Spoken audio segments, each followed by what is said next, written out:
What is going on, everyone? So in this week's video, it's gonna be really short. This is just kind of a follow-up to last week's video about the camera that fell off the top of Angel's Landing. And the pretty cool thing is that we found the owner. Of the millions and millions of people out there, we were able to find the owner, and get this, it was just over 12 hours after the video was posted. So that really does show the power of social media and how it can be used for good. So I'm gonna tell you kind of the story about it, how we found the owner, and also from the owner's perspective as far as kind of what happened. So the owner, her name is Sarah, and her and her sister made that hike back in June of 2016.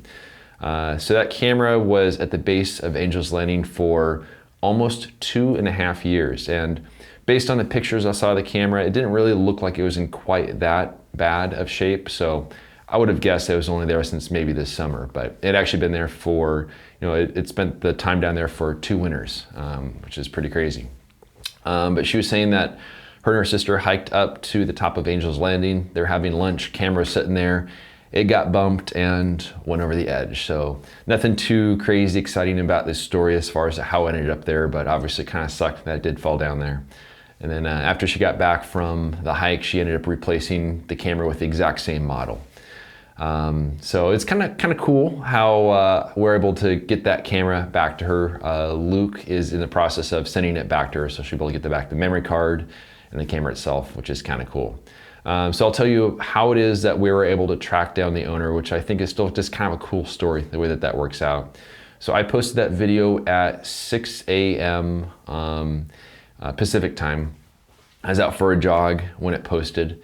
And by a little after 7 p.m. that same day, we heard from the owner. So when I posted the video, someone saw it, they ended up posting it on Reddit.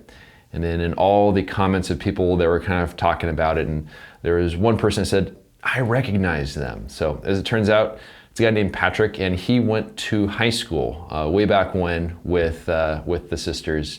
And he recognized one of them, was still Facebook friends with them, so reached out to her, and she was able to confirm that it was in fact her sister's camera. And so I heard from the sister, Sarah, in kind of the evening on the same day. So it's just kind of crazy how in this big world with all these people, we're all kind of interconnected in one way or another.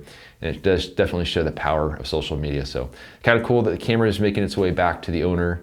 And it's also kind of interesting to hear the story about how it was that the camera fell, how long it had been down there, and everything else. So I want to thank everyone for kind of putting it out there and for kind of commenting about it and retweeting and all that sort of stuff along those lines. But I want to thank everyone for watching, and we'll see you around next week.